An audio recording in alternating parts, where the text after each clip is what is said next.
played that way all summer, and we played that way all year. So for me, it was taking what the girls had shown me they can do and just trying to get as good at it as we can. Well, I tell you what, they did it, and I, coming into the year, I think the game, the first game of the year, it was sold out. You played Hobbs on the first game, and talk about that first game against Hobbs. So first and foremost, I really credit Coach Carpenter for wanting to come up, and we'll pay him back. We're going to go down there. It seems like either December 6th or 7th of this upcoming year, but we're actually going to bring our boys with us, and we're going to have a girl-boy doubleheader down there, which is exciting. But Coach, from talking with him, likes to play games early on in the year. He has to play a bunch of Texas schools that have already been playing. And so to his credit, he jumped right on it. And for me, obviously, that's a game we could lose, but if we play well, we'll win. And really what we wanted to do was take advantage of it and highlight what we thought were, the best girls basketball players in the state and have kind of a big kickoff game. And we were lucky enough to win it. But the point was to have a showcase game and kind of show the state what these girls can do. Well, that goes two different ways. You got me thinking. You have 1 and 2 coming in, and if you lose, you have a motivation like Hobbs. They lost the game, and it seemed like they were on a mission to get to the state championship, and Sandia was on their mind. But also, if you lose a game, or if you win the game, then how do you keep your mindset for the rest of the season? And I thought y'all won the game, and I don't know that y'all improved for a couple, 2 or 3 games after that. But because you played in the Metro tournament, and Curlin Central comes in and beats you, and it's like it's going to be Hobbs' year. It just seemed like they can't wait to get back to the pit. But speak on that. Yeah. So I'm. You always want to win games, but I'm absolutely not afraid to lose games.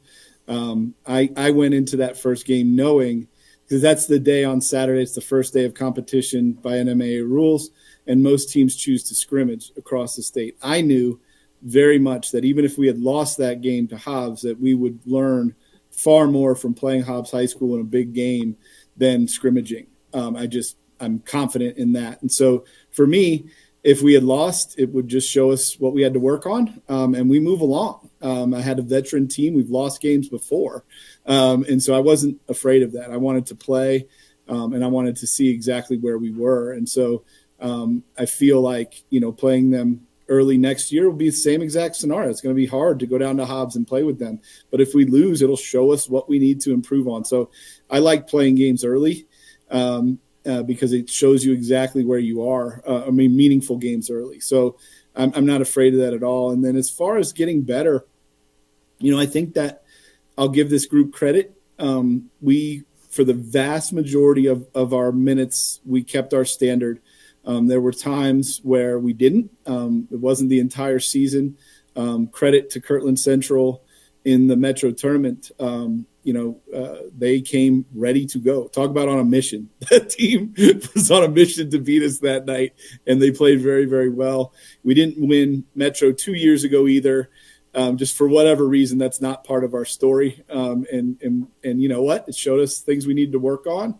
We played a good game the next day versus Rio Rancho, and it was go forth and conquer. Well, I tell you, very, very impressive. Speak on the season, the ups and downs you had going into the final week in the district play. Yeah.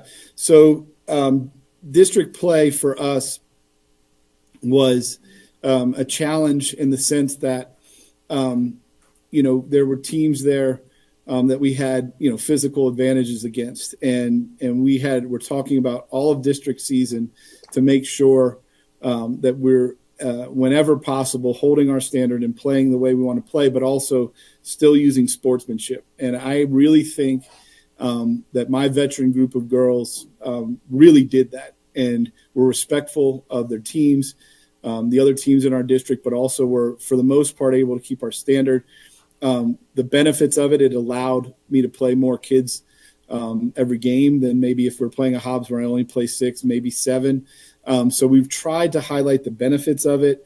And then for us, anytime, I think I was talking to Sebastian about it after the game, a district tournament final, anytime Sandia's playing La Cueva in anything, whether we're favored or underdogs or whatever, we're going to take it seriously and we're going to be on our game when it's La Cueva. So, and they also have unfortunately they lost Labato to an injury in practice, but they still had Jordan Dyer, who's a great player. So for us, we were able to I think handle a majority of the district season well with class, and then really get up for those La Cueva games. So I was really proud of them. Well, I tell you, you should be. I mean, it's hard to have it's hard to be number one and keep that level all the way through the year. And maybe it was a blessing that you did lose to, Kirtland Central, just to let you put you back on to earth standards. Okay. And that way you could coach and work on the things that weren't you couldn't get through to your players at that time. I absolutely believe that. Both years we haven't done what we wanted to do in Metro, and it refocused us. And I'm 100% sure that those losses in Metro help us in the long run. Well, I know that's a goal of yours, that you always want to win games. You always, especially the Metro tournament, especially you didn't. I know it didn't go well with your team when Hobbs was walking away with that, with the Metro tournament. Yeah, I can't really explain it. All I can really say is that it's a long season, and that's sort of the midway point. And for whatever reason, we just don't play well in that tournament. But it refocuses us and it serves us that purpose. We do care about it. We absolutely care about it. It's extremely important locally.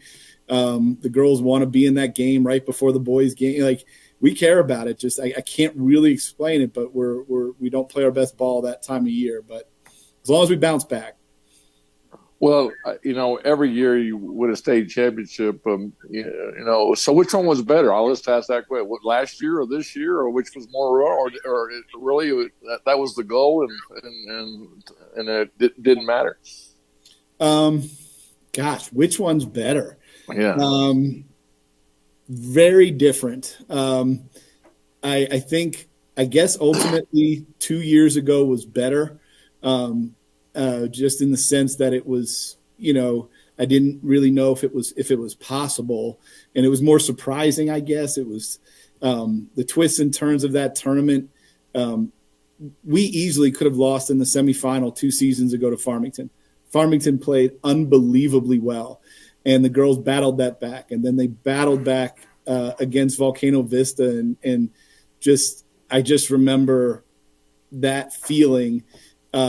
Was just almost surreal, and then this year, extreme amount of joy. But, I expected, that we would be either winning that game or maybe losing by a basket or something. So it was more, I was prepared more for this win than I think I was 2 seasons ago. So if I have to choose, I'll take 2 seasons ago.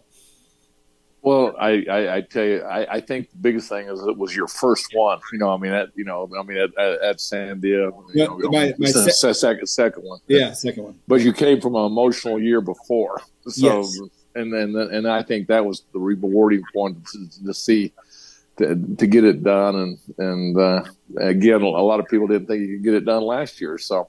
Yeah, that's probably rewarding, and we're gonna go to the Evergard Roofing and top 10 plays of the week, and come back and talk more Sandia girls basketball.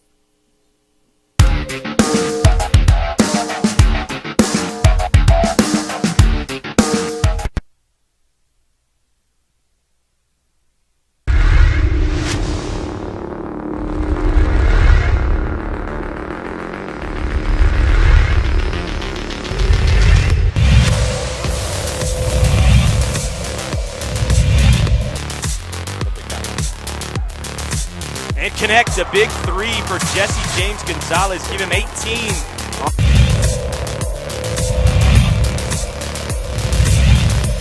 She sees the play before it happens. three ball opportunity. Got it. Thinking.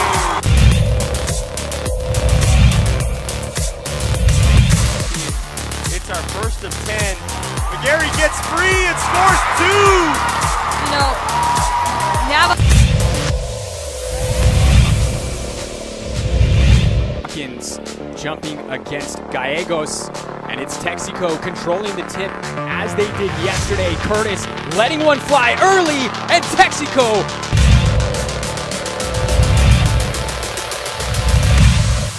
Artesia by 10. Shoot it. LeCorn fires a deep three. Yes! Not over. Flashes it home. We'll leave it right here. LeCorn. Was tipped away. Kaya Benali, the young Benali scooping, scoring, And heading to the line.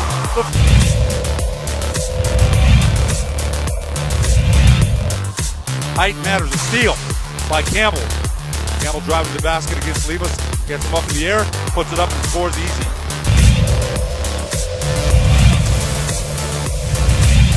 Moses short corner, that one well off the mark, but the follow-up, Hawkins. big time there. Nope, That was not Bennett Hawkins. Wallen. Yep, Wallen. What a just want Benali to go one-on-one here.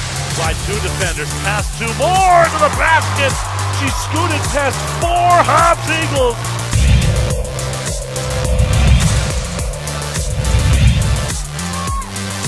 Adams with some space, got it!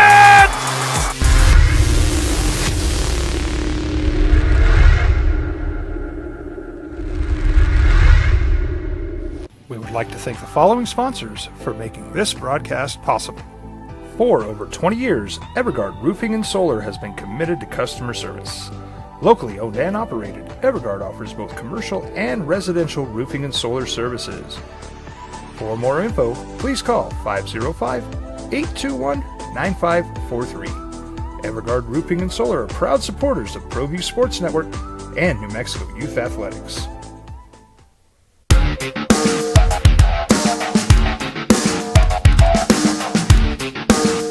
Hey, welcome back. Steve Davis Show. We got Lee Kettig. Back-to-back state championships.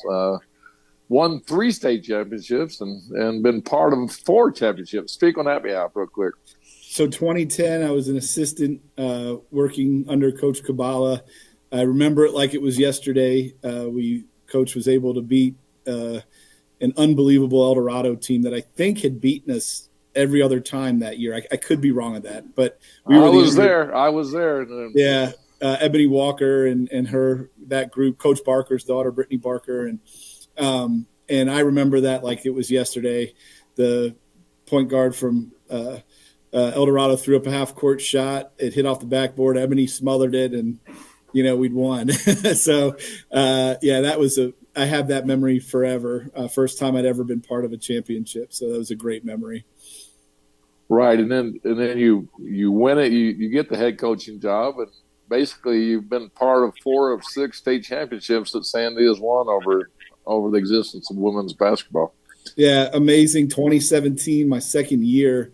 2 of my assistant coaches, Kara Liggins and Marisol Silva, were huge parts of that team, and that was like we came from nowhere. That year, everybody was just talking about Hobbs and Carlsbad, and we upset Carlsbad, and La Cueva upset Hobbs, and we were able to beat La Cueva in the final.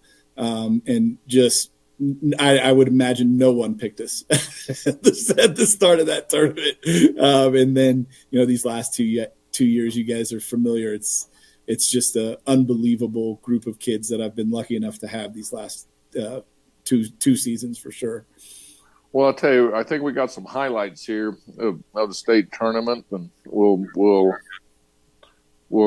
get right to it because we're going to run out of time. I'm having so much fun, but this is your home right here. The pit.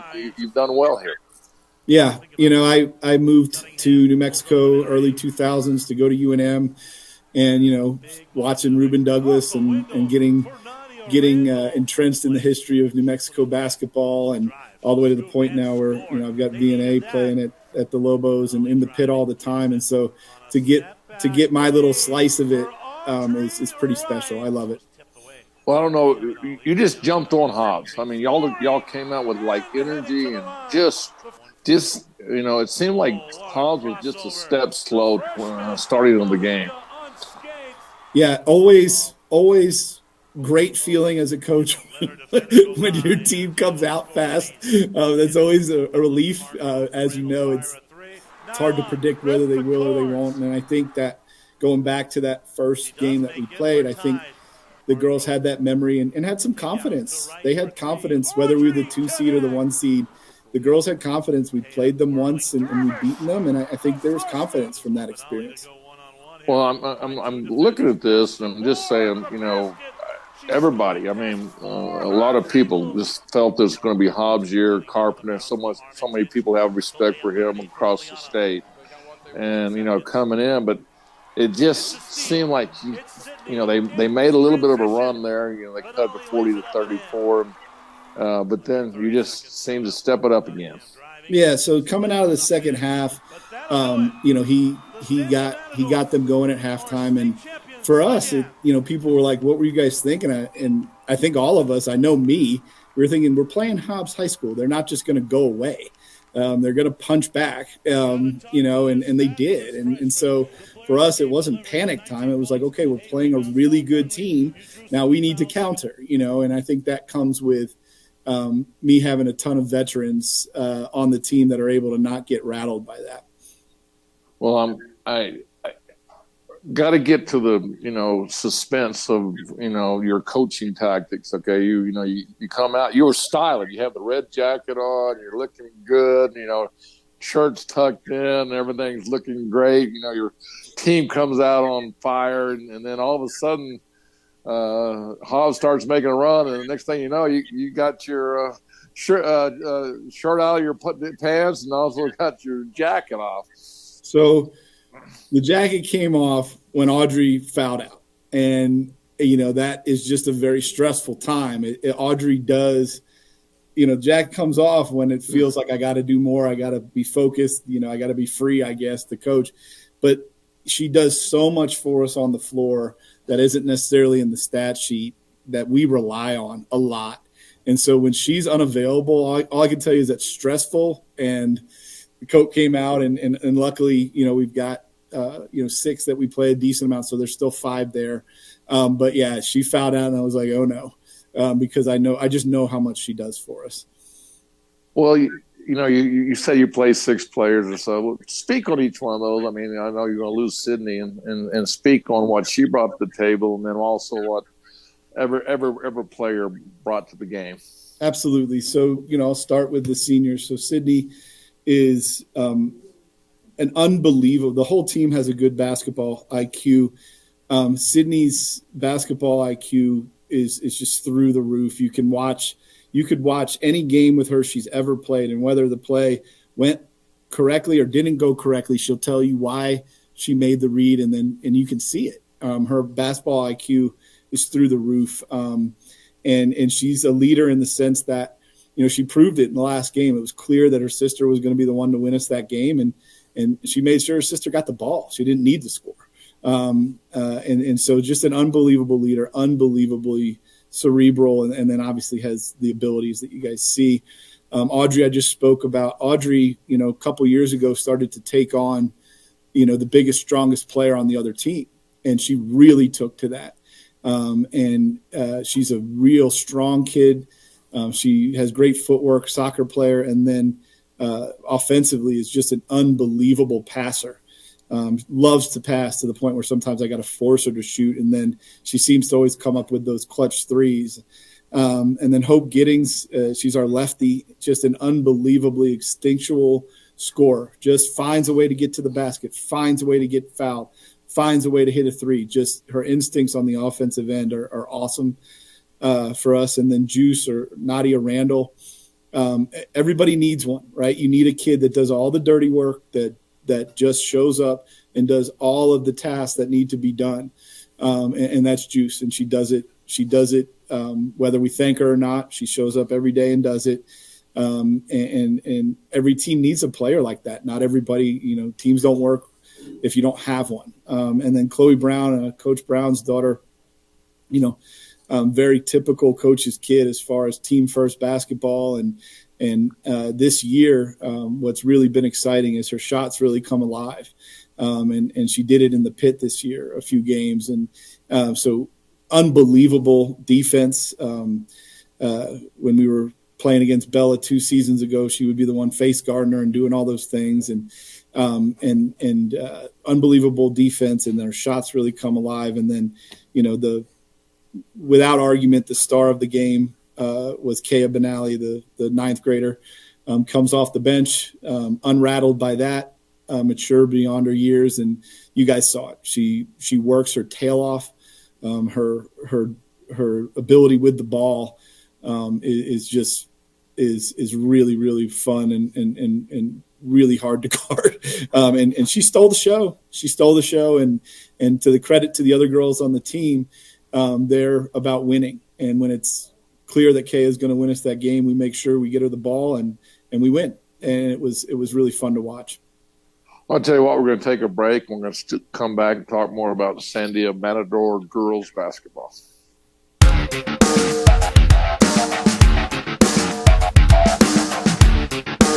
We've been trained, conditioned, and rewarded for doing more. But people weren't designed for all that doing.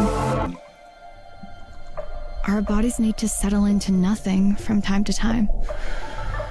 Into nothing at all. In a world obsessed with doing more, we invite you to undo.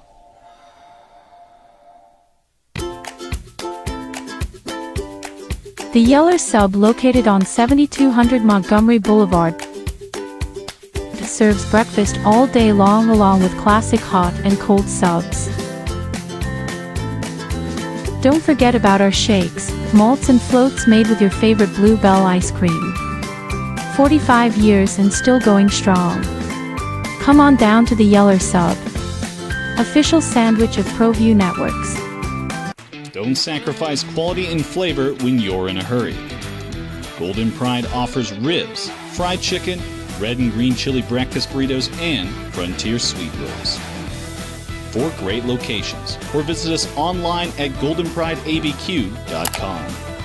Golden Pride Barbecue Chicken and Ribs are proud supporters of ProView Sports.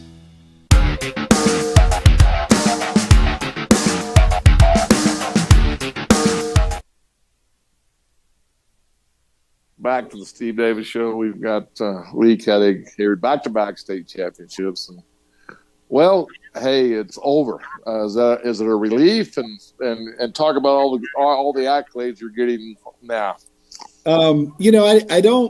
I am making a point of enjoying every moment of it. I took the opportunity the Saturday after to go down and coach the red-green game and Coach Carpenter. It was in Hobbs. Sandia had 4 players. Hobbs had 4 players. And I loved every minute of that. And our kids bonded and got along. And then, we've got the banquet coming up, and then the principal's holding an assembly for us. So I'm really doing my best to just soak in every second of it and enjoy it. Maybe when the presentation, at the school is over, but as of right now, I'm just living in it and loving it. Well, I know this is, reality is going to set in, and you got a target on your back. I mean, I'm sure when the polls come out next year, you're going to be right there, number one. Again with what you got coming back. So, speak on what you're going to be doing from now till the basketball season starts next year. Yep, really, really exciting. So Chloe and Kay are back, and then. We've got some other ones that were on varsity that we're able to play, not as much in the state tournament, but we're able to play a good amount of varsity minutes. Alasia and Taya and some other folks and some 8th graders that we ended up pulling up, and some other folks. And so the exciting part for me is it's sad when you lose kids, but it's also exciting for kids that have been working hard to step up this summer, spring and summer, and earn minutes. And so for me as a coach, I'm really embracing that. We lose a lot, but we don't lose everything. And then we got some really exciting kids coming up. So for us, it's it's hopefully a reloading as opposed to rebuilding scenario, and a lot more teaching, but that's not a bad thing. I haven't been in that mode. We were managing things more this last year to make sure we weren't making any missteps, and we were repeating the things we'd already done and that we already did well. And so for now, it's way more teaching, but that's fun. That's what I'm here to do, and so I'm excited for it. Well, I tell you, it's got to be exciting. And do you go to a lot of summer camps and do that this summer too? Yep. So we'll be down. I told Coach Carpenter we're going. He's got May 30th and May 31 is his team camp. We'll be right down there, play those games and get a game versus him and play on their floor. And like I think I mentioned earlier, maybe pre-interview or during the interview, we'll get a regular season game December 6th or 7th. We're going to go down there with our boys and have a doubleheader. And so, so you're going to do a boys and girls Hobbs game. How great's that? Yeah, it's awesome. So, for Coach Brown, obviously it's his daughter's senior year. It's Chloe's senior year. He wants to watch her play as many games as possible. So when we can find ways to cut costs and share buses and Coach Brown be able to see his daughter, we hop on it. And to credit to Hobbs, they're good with it too. Be a really exciting game for them as well. So yeah, it'll be awesome. That'll be early. It's not as early as the last one, but it'll be dang early, December 6th or 7th, Friday or Saturday, something like that. Well, speak on Carpenter. I mean, what a class act. I mean, I know you guys are competitive and everything, but what a great coach. Yep. So I mentioned we went down to the Red-Green game. Total credit to Coach Carpenter and also his athletic director. And when our girls were introduced at the Red-Green game on their home floor, the announcer announced them as 2-time state champions and Sydney as 2-time Gatorade Player of the Year. Total class act. We felt really happy to be there, and I think coaches set the tone. And I think to watch our girls mix with their girls on teams and do TikToks together and all those things was really satisfying. And that comes from ultimately coach's tone and my tone. At that game, Lisa from Volcano, Coach Villarreal, was down there to coordinate things. As you know, Buster passed away, and there was a big need for coordination. And Coach Villarreal went down there, and one of the evenings, Coach, the three of us got to sit and talk for quite a while, and it was awesome. It was awesome. I don't get a lot of chances like that. I think the three of us, Manny had one at West Mesa, but I think between the three of us, it's been like every state title for a decade or something. And so Manny got one, West Mesa got one, but besides that, and so that was really special. And I take a lot of Coach Carpenter's lead, and hopefully can continue my career and do some of the things that he's done. It's awesome to have his ear and be around him. Well, Lee, we ran out of time, but yeah. I gotta leave this. I expect a 3-peat, and I expect you to be sitting right here and one more year, so you can put that up on your bulletin board that Pro View expects you to be state champions next year. I'm going to get through our pep rally ceremony, and I promise you I'll get right to work on it. All right, sounds good.